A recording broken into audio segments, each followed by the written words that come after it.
सिद्धतेबद्दल होता आणि HALच्या प्रिपेअर्डनेसबद्दल होता. Are we really on track with this air to air missile? Let's compare ourselves with Pakistan and China. Are we at par with them on air to air missile? Not with China. I mean, I'll be very honest. You see, because the Chinese have a different government. There is a style is different. मी कित्येक तरुण मुलाला विचारत असतो, तुम्हाला चायनात जाऊन राहायचं आहे का? एक जण तयार नाही आहे. China is such a society where only he can rule whatever he wants to do. कित्येक ॲक्सिडेंट झालेत त्यांचे. आपल्याकडे मीडिया इतका तुम्ही मीडियाचे आहात तज्ज्ञ. आपल्याकडे LCAचा लकीली आत्तापर्यंत एकही ॲक्सिडेंट झालेला नाही आहे. तिथे इतके ॲक्सिडेंट झाले आहेत लोकांना कळतही नाही. सो तिथे media is also suppressed. There is no news. What happens, they have stolen technology, they have from American. That why आजकाल सगळेजण जे चायनाच्या विरुद्ध बोलत आहेत त्याचं कारण हेच आहे. So China has gone ahead because their budgetary of defense has also gone up a lot. But what we are looking at China is deterrence. We are not looking at war with them. But with Pakistan, we are 100% ready. That's great. That's a real great news. 34 वर्षापूर्वी इंदिरा गांधींनी मिराज 2000 घेतली. त्याच्यानंतर, correct me if I am wrong, त्याच्यानंतर आपण विमानच घेतली नाहीत. म्हणजे 34 वर्षात आम्ही आमच्या घराला रंग लावला नाही किंवा फर्निचर नवीन घेतलं नाही, लॉकही बदललं नाही. Am I right? Sukhoi 30 we bought, no doubt.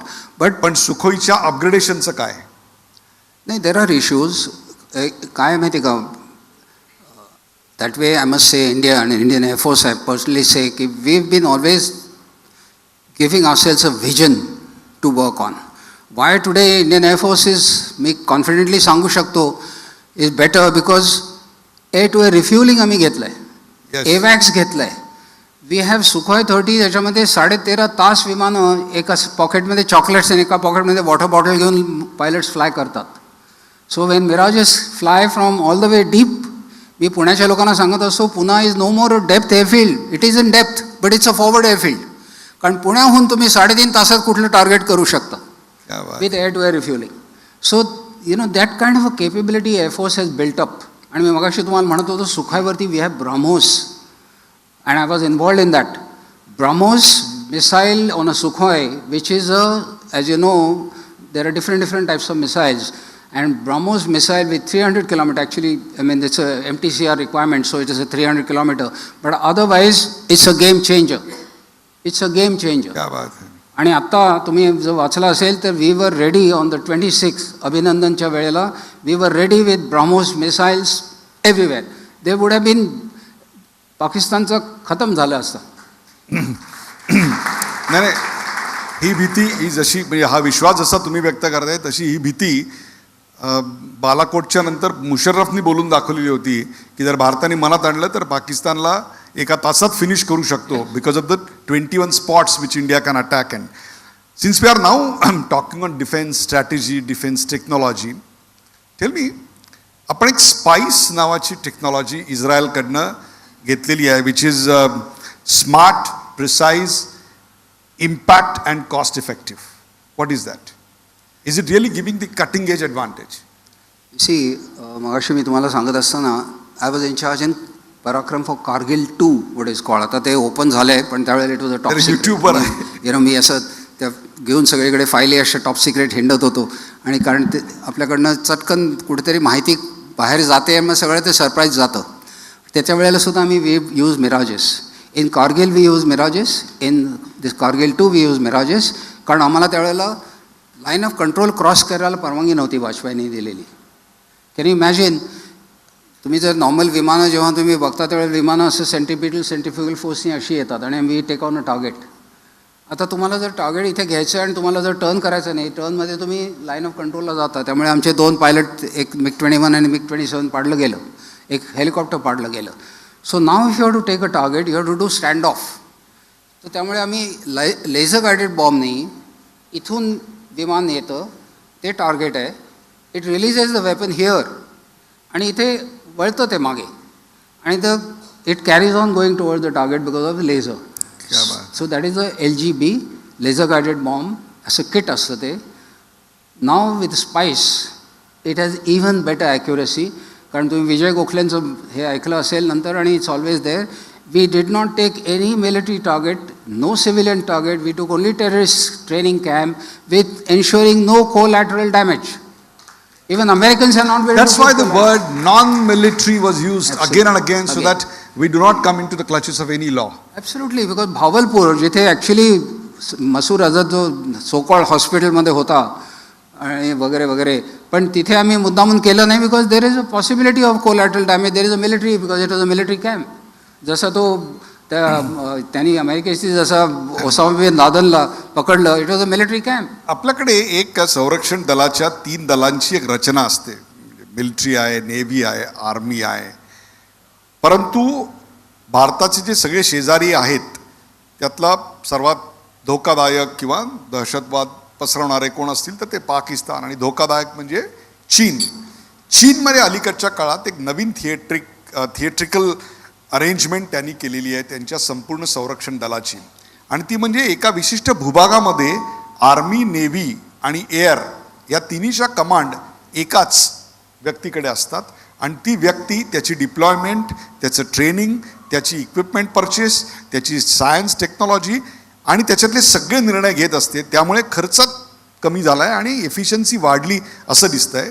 अशाच प्रकारच्या सूचना आपल्याकडे दत्तात्रय शेकटकर समितीने केलेल्या होत्या. Where are we on them? We have partially, what happens is naturally, there is a committee recommendation goes to the various services, Army, Navy, Air Force. तुम्ही आता बिपिन रावतचं बोललात. Bipin Rawat himself has ordered another 12 studies which have now come to fruition. आणि आता changes सुरू झालेले आहेत.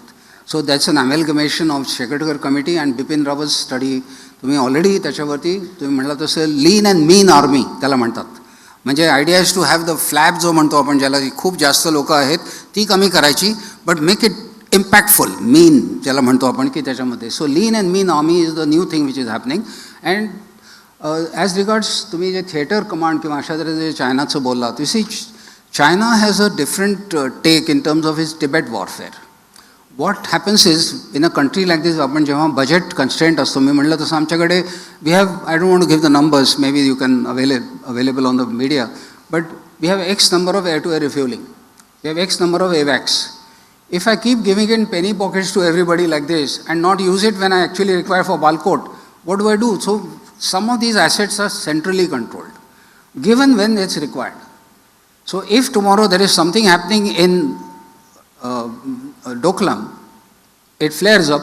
At that time, the whole attention was there. The whole Air Force was actually speaking in Tezpur, Jorhat and all over. तुम्ही अशा प्रकारच्या theatre कमांडच्या सपोर्टमध्ये आहात की आपल्याला असं वाटतं की ते चायनीज मॉडेल इथे उपयुक्त होणार नाही? मी तुम्हाला उदाहरण देतो, म्हणजे ज्याच्यात मी स्वतः भाग घेतला 71 मध्ये. We had no structure. Everybody new field marshal Manekshaw was heading the thing. PC Lal and Nanda, who was our naval chief, they worked in unison. What is actually happens is, I am beyond structures. I feel everything must come from the mind. The cooperation should be from the mind, from within. एकदा जर तुम्ही ठरवलं की आपण हे एकत्र करणार आहोत, क्या बात है, there is no question of you stopping that. तुम्हाला स्ट्रक्चर लागत नाही. एकदा स्ट्रक्चर म्हटल्यानंतर लॉज, लिगॅलिटी, हेन तेन सगळ्या मग त्याच्यामध्ये इगोज येतात. Best is to keep the egos away and get cooperation. क्या बात है. जो प्रत्यक्ष स्ट्राईक करण्यात आला त्या स्ट्राईकविषयी आता आपण बोलूया, कारण त्याविषयी आपलं खूप एक्सपर्टीज आहे. म्हणून अशा प्रकारचा हल्ला करायचा निर्णय जेव्हा होतो तेव्हा त्याचा प्रिपरेशन टाईम किती मिळतो तुम्हाला? विशेषतः आत्ता पुलवामा नंतर जेव्हा हल्ल्याचे दिवस निवडण्यात आला, वेळ निवडण्यात आली आणि ठिकाण निवडण्यात आलं, तर वेळ, दिवस, ठिकाण हे कोण निवडतं? Let me tell you very proudly, in 2001 मध्ये जेव्हा ऑपरेशन पराक्रम होतं तेव्हा Dhanoa, who is now the chief, was actually the targeting officer. He was helping me with making sure that all whatever 100+ targets that we have plans for, Dhanova is doing it. Dhanova is, that's why when he now become chief, I'm so glad that when he come up meets me or whatever we do. So is the case with Vartaman, incidentally. Vartaman and his wife Shobha, she is a doctor also. They worked under me, and we're very proud that parents who have made this Abhinandan, such a fine person that India is proud of. So targeting and plans we always prepare. As the situation keeps on developing, we have to keep fine-tuning them. So, तुम्ही जेव्हा पोखरणच्या मध्ये आमच्या मध्ये तुम्ही वायुशक्ती ऐकलं असेल. Now, that was all related to some sort of targeting without anybody knowing what targeting are we talking about. क्या बात है. So there is this sense of surprise which has to be kept. And we hone our practice त्याच्यामुळे तुम्ही जर वायुशक्तीत आता पुन्हा जाऊन मागे बघितलं तर we had practiced quite a few of these things. Spice, we had practiced कसं करायचं, कुठून कशी विमानं कशी येऊन हे जे करायचं. प्रिपरेशन असतं याच्यामध्ये तो जो पायलट आहे, आता इथे 12 मिराजेस आपण वापरलेली होती, त्याच्यात ती जी 12 मिराजच्या पायलटची निवड आणि त्यांचं mindset training, because you have to do it in flat. म्हणजे आता आपल्याला 18 मिनिटं कार्यक्रमाला उशीर झाला, त्या 18 मिनिटात तिकडे बालाकोटला सगळं उद्ध्वस्त करून परत आले होते. I mean one small micro millisecond mistake and you are gone. How do prepare the mindset? Actually, it's a good question. Rigorous training and motivation is something a hallmark. Rigorous training. त्याच्यामध्ये that is why you will find that Air Force in particular, I will say even other services, but in Air Force in particular, when we go in formation, we are a teamwork. मग त्याच्यामध्ये मला स्वतःला आठवते ना, I was a young flying officer in 71 war and I had my own instructor leading me, but I could tell him because of this Air Force culture, Gupta sir, turn right. You know, there was no question of inhibition कि वो senior है, junior है वगैरह. Because at that time, the whole aim of this team is the target. So if somebody is going wrong or so this culture allows us to have very frank discussion, frank debriefs, and we literally take pants off. म्हणताना तसं. आता target बद्दल बोलतोय आपण, हे बालाकोट हे कोणी निवडलं? बालाकोट? बालाकोट या स्थानाची निवड कोणी केली अटॅकसाठी? I mean where this decisions come from? I mean, let me ask a straight questions to you. Well, Modiji's permission was sought or not? there are certain things I think I will not be able to mention because I'm still connected. But एक मात्र सांगू इच्छितो तुम्हाला. I think especially I find some young people, you must go into the history of Balakot. Balakot during Maharaja Ranjit Singh's time and Maharaja Gulab Singh Dogra, त्यावेळेला बालाकोटचं काय महत्त्व होतं ते तुम्ही नक्कीच वाचा. त्याला 200 वर्ष झाले त्या लढाईला. आणि that is why Balakot also has a psychological. तुम्हाला माहिती आहे का, जेव्हा हे पाकिस्तानी कुठले ऑपरेशन्स करतात त्यावेळेला त्यांचे जे कोड नेम असतं ना, त्याच्यातसुद्धा एक मजा. They when I talked about 65 मध्ये ऑपरेशन जिब्रॉल्टर, गबल, as you know in Arabic is mountain hill, and गबल जिब्रॉल्टर इज ॲक्च्युली जेव्हा Islam was invading Europe and going into Spain and Gibraltar. So, you know, these were success stories for them. Gibraltar, then he captured केल्यानंतर they went into Spain. So, when they were now coming into Kashmir, this was given the code name as Gibraltar. So is the case with all these kind of things. Their significance. Balakot has a tremendous historical significance, and that is why that mountain वरती जो training camp आहे, it had a meaning. बालाकोटला हल्ला करण्याकरता जी विमानं उडाली ती वेगवेगळ्या विमानतळावरून सर्वसाधारणपणे एकाच वेळी रात्री उडाल्याचं आपल्याला दिसतं. मग त्याच्यामध्ये बरेली होतं, उत्तर नॉर्थ इंडियामधली अनेक होती. Why different aerodromes? I mean, you know, आम्हाला डिस्पर्स करायला लागतात विमानं, कारण नाहीतर तुम्ही एकाच. Were you watched by Pakistani intelligence? Of course we watch, आणि मुद्दामून ती डिस्पर्स केलेली असतात, एक तर त्यांच्या सेफ्टीसाठी, आणि you know it's a well, म्हणजे जसं ऑर्केस्ट्रा आपण म्हणतो, आता तुम्हाला संगीताचं तुम्हाला माहितीच आहे, त्यामुळे it's a well orchestrated operation. मग त्याच्यामध्ये कित्येक असे नुसते उगीच पाकिस्तानच्या जवळ जातात, कुठे राजस्थानच्या बॉर्डरमध्ये आतमध्ये जायचा प्रयत्न, म्हणजे असं दाखवतात, फॉक्स पास, मग अशा कित्येक गोष्टी त्या दिवशी झालेल्या आहेत. People will not be able to tell you in detail because you see, after all, these are our tactics. Secret measures. These are our tactics. So how are we going to use them? मला ह्याच्यातलाच एक प्रश्न विचारायचा आहे. मगाशी मी तुम्हाला एक विचारलं की या दिवशी यावेळी हल्ला होणार आहे याची कल्पना पंतप्रधानांना देण्यात आलेली होती का? Point number 1. Somehow was America aware that we are going to attack that night? No way. Americans were not aware, and of course, without Prime Minister's nod, this operation could not have gone. No, that's a fact. म्हणजे you see our system is such like मी तुम्हाला म्हणलं तसं मला 2-3दा मी पंतप्रधान मनमोहन सिंगना पण 2दा briefing केले नेपाळवरती, श्रीलंकेवरती. There is a CCS, cabinet committee on security. They all take a decision and Prime Minister finally he's the head who has to, his head is on the chopping block. जर एखादं विमान तिकडे पडलं असतं, काही झालं असतं, काही चुकीचं झालं असतं, everybody would have said, अरे त्यांनी केलं. So there is no doubt that he takes the risk. आता विमान पडलं याच्यावरून एक प्रश्न मला सुचतो आणि तो म्हणजे F-16 जेव्हा एरियल टार्गेटसाठी इंडियन मिलिटरी इन्स्टॉलेशनचा वेध घेत होतं आणि त्यावेळेला अभिनंदननी ते पाडलं. F-16 दिलं तेव्हा त्याच्या ॲग्रीमेंटमध्ये भारताच्या मिलिटरी इन्स्टॉलेशन्सवर तुम्हाला हल्ला करण्याकरता हे वापरता येईल असं लिहिलेलं असेल असं वाटतं आपल्याला. Was it not a violation of the agreement? There is a end user certificate. Correct. End user certificate म्हणून आम्ही प्रत्येक कॉन्ट्रॅक्टमध्ये end user certificate has to be signed. So we have signed it with every country. Give me a example. मी जेव्हा air war college करत होतो 91-92 मध्ये, नुकतंच गल्फ वॉर 1 झालेलं होतं आणि त्यावेळेला तुम्हाला माहिती असेल की Americans were very busy trying to get Soviet out of Afghanistan and they were training mujahideens. So आम्हाला we were total of 23 foreign students. मी one Bangladesh first time and like that Germany वगैरे वगैरे. आम्हाला एका ठिकाणी ते घेऊन गेले आणि त्यांनी आम्हाला ते स्टिंगर मिसाईल वगैरे दाखवत होते. So I was asking that general, I said, this Stinger missile you are giving it to Mujahideens, does it have a geographic lock असतं का त्याच्यामध्ये की बाबा फक्त इकडेच ते जाऊ शकतं आणि तिकडे जाऊ शकत नाही? ते म्हणे नाही. So sure enough, Stinger missile was used against us in Kargil. Stinger missile was used against ambassador of USच्या aircraftच्या against. So you can imagine how dangerous this thing is landing up into these non-state actors.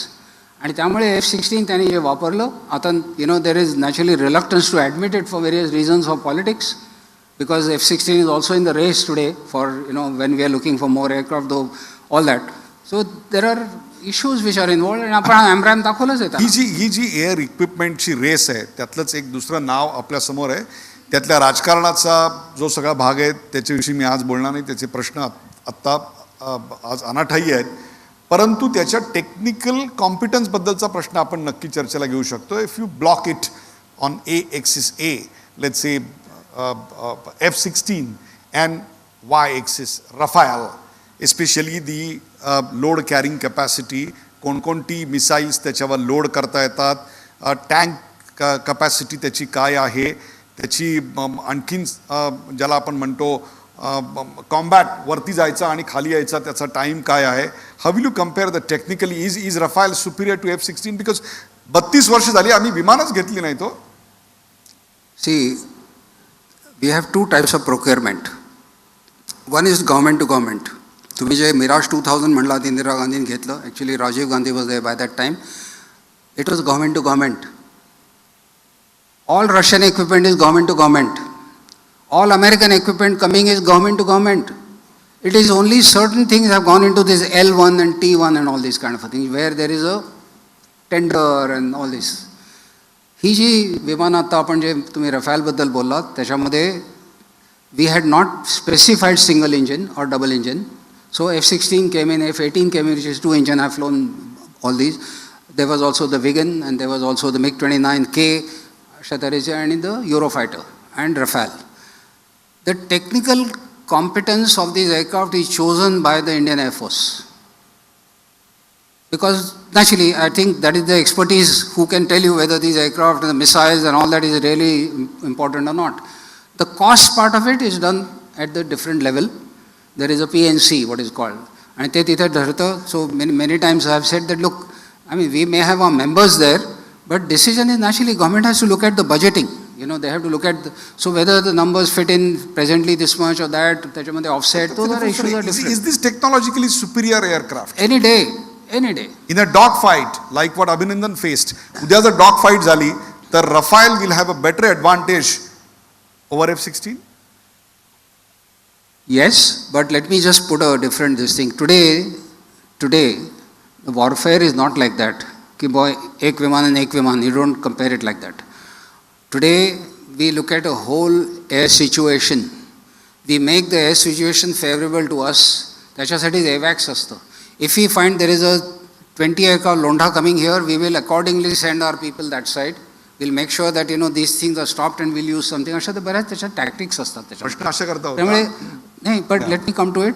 Undoubtedly Rafale is a modern generation. F-16 2,500 विमानं आज झाली एक आता. Confidence आलेला आहे. तो प्रश्न अशा करता होता की आज एक कॉन्फिडन्स आलेला आहे की इंडिया बदल गया है, बाद में देखेंगे असं उत्तर आता राजकारण्यांकडनं येत नाही, तर घर में घुस के मारेंगे असं उत्तर येत आहे. म्हणून पुढचा प्रश्न, can Raphael go in deep Yes, and attack yes, the Pakistan yes. headquarters? Yes. That's what everybody wanted to. It will do a wanted wonderful to job. hear. And let me tell you about Abhinandan. R-73 missile, lot of people do not know. R-73 missile, and we are very good in Jugaad. The Indians are very good in Jugaad. We do Eastern technology to Western, Western to Eastern. It's our clever mind. R-73 missile is all aspect missile. So even if it is a MiG-21 Bison, R-73 gives it a different edge. So when Abhinandan shot that aircraft down, of course, we don't have to prove it to anybody. We know it ourselves what has happened. And I think the people who are aware on the social media, when the Pakistan, दुसरंच कोणी नाही social media, Pakistani official PR agency, they are saying that we have shot 2 aircraft. We have 3 pilots in custody, and then later on they kept on changing the story, and finally we found there is only Abhinandan. So where are the other 2 pilots? So which is that other aircraft? So there is, proof of the pudding is in eating it. आता अभिनंदनचा विषय बोलतोय म्हणून हा प्रश्न आहे की अभिनंदनला पकडलं हे कळल्यानंतर इंडियन मीडियानी खूप मोठ्या प्रमाणावर त्याच्या विरुद्ध आवाज उठवला. याचं काही प्रेशर पाकिस्तानवर आलं असेल असं वाटतं? Did some good work done by media at times?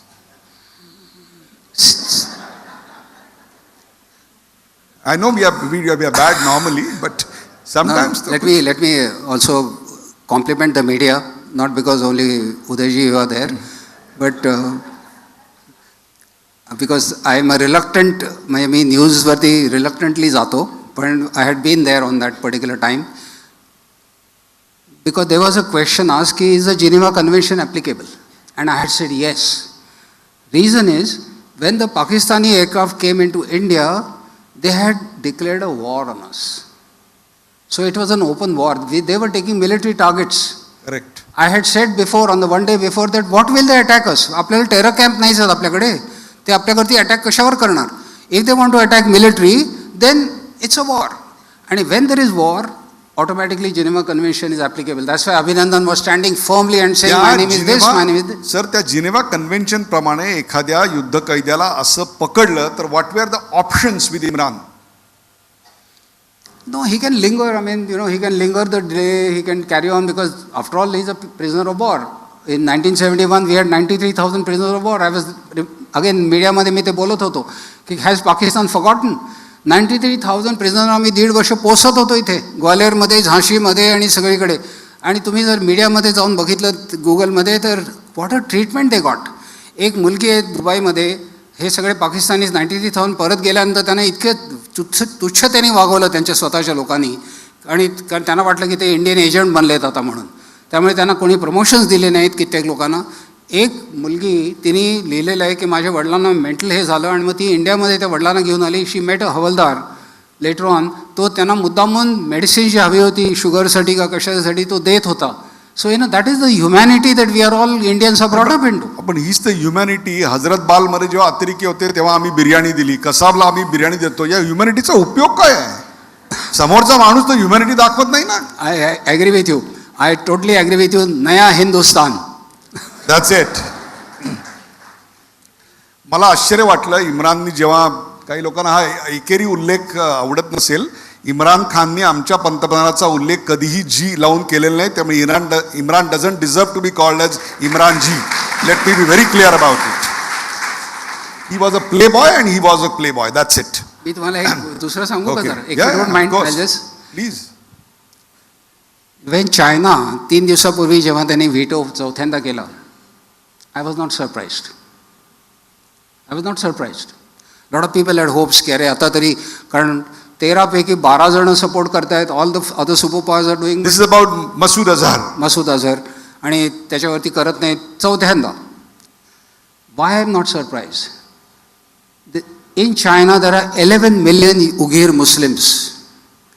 1 million of them are in camps. म्हणजे जसे आपण कॉन्सन्ट्रेशन कॅम्प्स जे ऐकले वर्ल्ड वॉर II मध्ये, तसे they are in camps. And the Chinese, I mean I have written down somewhere here, say eradicating ideological viruses. That is the word they use. These are called viruses. 1 million Muslims. एक Islamic country त्यांच्या विरुद्ध बोलत नाही. Only the other day Mahathir Ahmad म्हणजे Malaysia is 92 year old, by the way. Yeah, exactly. And Turkish Prime Minister first time they spoke against China because they are all Turkic origin. I say China is scared of Masood Azhar. कोणी म्हणलं की कोणाला भीतं वगैरे, पण मसूद अझहरची भीती चायनाला आहे. कारण त्यांना माहिती आहे की समजा त्यांनी जर ते 11 मिलियन लोकांना जर फूस लावली, आणि असे झालेले तिथे. आणि दुसरं म्हणजे जी त्यांची संबंध, ती जी तुम्ही म्हणला तो CPC ग्वादारपर्यंत जातोय रोड, बलुचिस्तानमध्ये already there is a Balochistan free army, आणि तिथे ऑलरेडी ते चायनीज लोकांना काही जणांना मारलेलं आहे. आणि ह्या कम्प्लीट त्यांची 65 बिलियनची जी इन्व्हेस्टमेंट आहे, which is actually a worthless investment. आपण कित्येक जण इकॉनॉमिस्ट आहात, तुम्ही चार्टर्ड अकाउंटंट आहात, रिटर्न ऑफ इन्व्हेस्टमेंट आपण म्हणतो. $65 billion return on investment is impossible. Never in the life. Impossible. Never in the life. मला प्रश्न असा होता, जेव्हा इम्राननी त्यांच्या संसदेमध्ये सांगितलं की we are releasing him, we are releasing Abhinandan. प्रश्न असा आहे की ही एवढी 56 इंचाची छाती इम्रानकडे आली का ISIची आधी परमिशन घेतलेली होती? तुम्हाला माहिती आहे ना काय झालं त्याच्यानंतर? डिले का झाला? Because at one time it was mention that will be release at 11, at 12. One of the chaps went into High Court and said ki how come Imran has got the authority to release a prisoner of war? Correct.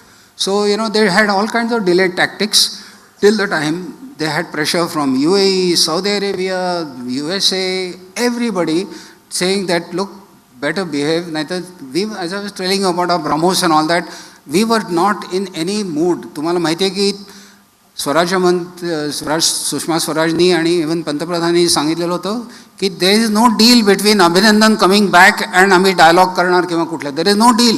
त्याला तुम्ही सोडा परत. There is no deal. म्हणून इम्रान सारखा म्हणत होता डिएस्केलेट करेंगे, बात करेंगे. तो he is been recommended for Nobel peace prize सुद्धा. आणि आमच्याकडचे काही पत्रकार त्याच्यावर स्वतःचं प्रेम बरखत होते आणि सांगत होते याला नोबेल मिळालं पाहिजे. ओके, एनिवे, आपण आता सौदी अरेबियाच्या प्रिन्स बद्दल बोलतोय. सौदी अरेबिया आणि पाकिस्तान 4 दिवसात त्यांनी त्याच्या क्राऊन प्रिन्सनी दोन्ही राज्यांना दोन्ही देशांना व्हिजिट केलंय. त्याच्यानंतर आम्ही पाहिलं इम्रान बोलायला लागला. तोपर्यंत इम्रान बोलतच नव्हता. 14ला अटॅक झाल्यानंतर 19ला शिवजयंती होती. 19 पर्यंत इम्राननी एकही शब्द काढलेला नव्हता. तो इंटरनल प्रेशर खूप होतं, तरीसुद्धा बोलत नव्हता. सौदी अरेबिया आणि आपले संबंध हे निश्चित आत्ताच्या काळात खूप सुधारलेले आहेत, विशेषतः मोदींच्या काळात खूप सुधारलेले आहेत. याचा काही फायदा आंतरराष्ट्रीय आपल्याला पुढे इक्विपमेंट्स, ऑइल्स या सगळ्यासाठी होणार आहे? There is no doubt. तुम्हाला माहिती आहे की 4.2 मिलियन PIO तिथे आहेत, म्हणजे आपले इंडियन ओरिजिनचे Saudi Arabia. Largest PIOs are in Saudi Arabia. Excellent relationship has happened in the last few years, and I would say that.